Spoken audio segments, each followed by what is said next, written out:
Day 774 of the Ukrainian War Map, also known as the Russo-Ukrainian War. Juzzie here, and today is another update as I take a simplified and down-to-earth approach to some of the most important happenings on the ground in Ukraine. So starting off, we'll take a look at those Russian losses, as currently Russia sits on more than 448,000 military personnel losses, which represents an additional 890 in the past day. Which reminds me of a recent Russian media personality by the name of Ivan Oklobistin, who was on TV the other day urging Russians to resign themselves to heavy losses to save the world. What a mindset to behold. Then as for hardware losses, 13 tanks, 24 APVs, and a whopping 40 artillery. Then we'll head across to the map now and into Russia back to Orsk in fact, as the recent floodings in the area alongside the collapsing dam have now shown to have had the additional fallout effect of rendering the local oil refinery inoperable. And so this oil refinery was just recently upgraded as well, and is one of the few refineries with a design capacity of 36 million barrels of oil per year. It also formerly shipped 30 types of in-demand products for domestic and foreign markets, not the least of which was automobile gas, diesel fuel, and jet fuel. Which, during the original construction, there had been multiple issues, increasing the amount of work to be paid for, which means that budget money for the project was reportedly wasted, squandered, or misappropriated through corruption. And all of this led to the dam itself not being designed for the level of water that was declared during its construction. Plus, the images here show what a catastrophe this event has been. So, crumbling Russian infrastructure, and even relatively new infrastructure, as you can see here, for the fallout effects of which also include strategic military assets. And therefore, it actually turns out to be somewhat of a national security issue. Ultimately meaning that, as a country, you want to ensure you stamp out corruption, as it has the knock-on effect of disrupting so many other parts of society at large. Then also, closer to Ukraine, Russian authorities in various regions once again announced the shoot-down of drones in locations including Rostov and the Kursk Oblast, although most interestingly, by far was today's event of the spotting of a low-flying jet-powered drone over the Belgorod region, uninhibited, and sometimes seen as maneuvering at low levels as well. And these jet-propelled drones effectively working as low-cost cruise missiles, which present a serious new challenge to Russian air defenses. And as you can see right there, they're certainly a lot faster than any other drone we've seen to date. So this one here is possibly the Banshee UAV, UK made, or one of at least two other vaguely known about jet-propelled Ukrainian UAVs. So it really doesn't look like things are going to get better for Russia anytime soon. So their own direct military adversary just got some noticeable upgrades, which Ukraine has said continuing at this pace of development for this year, they seek to outperform Russia's own drone offering. Then we'll head to the main map today as Ukrainian air defenses shot down 17 drones and the one single launched Kh-59 missile overnight. The drones were intercepted at locations including Melnitsky, Zhytomyr, Mykolaiv, and the Odessa Oblast. Then we head to the Donbas as the Russian forces continued cutting their way up to the far western edges of the Berdichi settlement. So zooming in right there for that one. Then just directly north of here, there was information received about Russian advances towards Novo-Kalinova, up to 1 kilometer deep. So if consolidated and updated on the map here soon, it would possibly mean the reaching of the very outskirts of the settlement itself. Then also in the Donbas, there was some word on Russia closing in on the grey zone between Tenenka and Pervomaiska, which of course would be the grey zone represented here, but time will tell. And we also happen to see a destroyed Russian tank from this location as well. Then we move to the Kherson Oblast, as Ukrainian forces conducted a precision strike with an M31 HIMARS rocket. I have to zoom out to get across to that one, at a group of Russian vehicles at a military refueling gas station. Now, this occurred about 20 kilometers south of the river at Veliki Kopani. And in the aftermath, at least one Tiger IMV and multiple KAMAZ transport trucks were hit. Then, somewhere in the east, the 79th Air Assault Brigade repelled a Russian mech assault with the use of ATGM fire against a Russian T-80 BV tank. There was also an abandoned Russian BMP-3 there as well, with the event happening in this case in Novomikhailivka. Then somewhere else in the east, another destroyed Russian tank is burning somewhere on the front like a hot pot. Then also, we saw a strike on a then demilitarized Russian 203mm SPG Pion cannon. And I haven't seen one of these in the field in quite some time.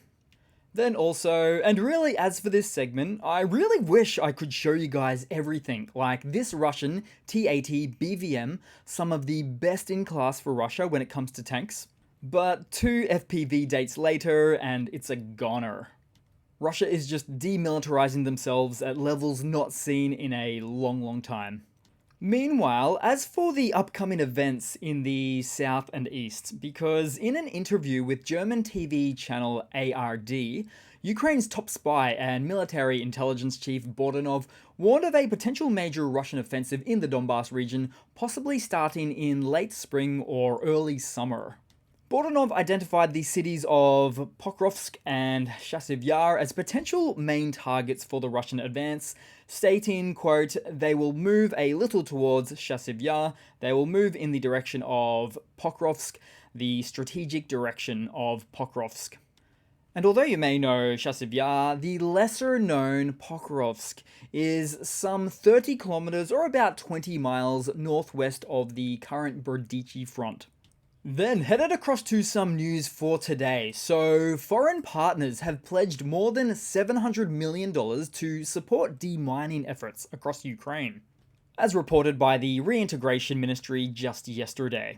And so the United States, Switzerland, Norway, European Union member states, and Japan are among the primary contributors to this vital initiative. So the International Demining Coalition for Ukraine currently comprises of approximately 20 countries, all committed to assisting in the clearance of explosive remnants of war from Ukrainian territory. So the allocated funds will be instrumental in facilitating the safe return of civilians to their homes and communities, as well as the restoration of critical infrastructure and agricultural lands contaminated by such ordnance. Although do note, the $700 million is more or less a combined future pledge, as there are certainly very many locations on the Ukrainian map that are mined to the high heavens right now from both sides, and in some cases, as current instead, we see from time to time Russian army offensives performing this duty for free. But as always, there's a bit of nuance with statements like those. Then headed across to some economy news, some Russian economy news that's really indeed war economy related, as The Insider has reported that Russia is still struggling to resume operations at the Syzran oil refinery following the March 16 attack. Located in the Samara Oblast, the Syzran refinery is a critical component of Russia's oil processing infrastructure. The facility suffered significant damage during the assault, rendering it inoperable and forcing a complete shutdown of production.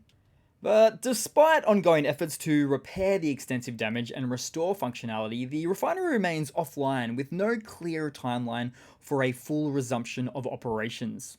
The prolonged disruption has also had a severe impact on the refinery's workforce, as employees are no longer receiving their salaries due to the lack of revenue generation of the plant. And so you see, a lot of these newly modernized and Western tech installed plants make for an extremely vulnerable scenario for Russia's oil refinery outputs, as they can be damaged or written off destroyed by Ukrainian UAVs, potentially much faster than they can be repaired.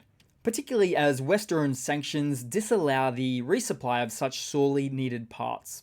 So it looks like globalization, which includes the transfer of technology and trade internationally, can start to make things pretty difficult for an aggressor nation when they willy-nilly invade another country and inevitably lose the support from most of the rest of the globe. Then headed across to another Russian military mobilization blunder segment today, guys. So in a chilling statement by Pavel Gubarev, the former self-proclaimed people's governor of the Donbas, expressed grave concerns about Russia's devastating losses in the ongoing war. With Gubarev's haunting words, quote, "When we find out our irrecoverable losses, everyone's hair will stand on end." Which, indeed, certainly paints a grim picture of the immense human toll the conflict has taken on Russian forces. And as a prominent figure in the Russian-backed separatist movement, Gubarev's commentaries carries significant weight, hinting at the staggering scale of casualties that haven't yet been fully disclosed, and all of which paints this looming spectre of the true extent of Russia's losses. Although do also note, I suspect largely that he refers to the whittling down of forces from Luhansk and Donetsk, where Russia may have very likely just treated them as second-class citizens for some quick cannon fodder gains.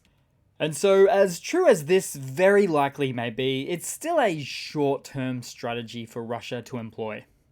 Then headed across to a quick funny to round it all off today, guys. So, in Russian possession, we saw an RBU-6000, which is an anti-submarine rocket launcher destroyed by an FPV drone in the Bakhmut direction. And being installed on a vehicle, we've seen monstrosities like these before. Pulled from warships and strapped to ground vehicles for sort of a hope for the best and make some noises situation. And bear in mind, these devices use sonar for targeting submarines. So, apart from that, there's a whole series of logistical and operational challenges to deploying one of these on the ground, not the least of which is that they would also need significant modifications to become some level of effective. But it might be best to visualize, just for a moment, if you will, Russian Soviet stockpiles as one great big warehouse with the employed personnel spotting these devices, which were probably long since decommissioned and removed weapons from naval warships, which were just sitting in the back corner of the warehouse, so to speak. And then someone thought, hey, let's push this to the front line. Somebody might be able to strap it to an APV and make something of it.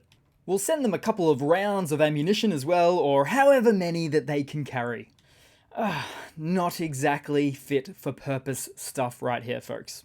So that's it for today, guys. Thanks again for watching. Please continue to like and comment. Thanks again for all of the support. I really do appreciate it, just to keep the channel going, and I do hope to see all of you guys there in the next one. Cheers.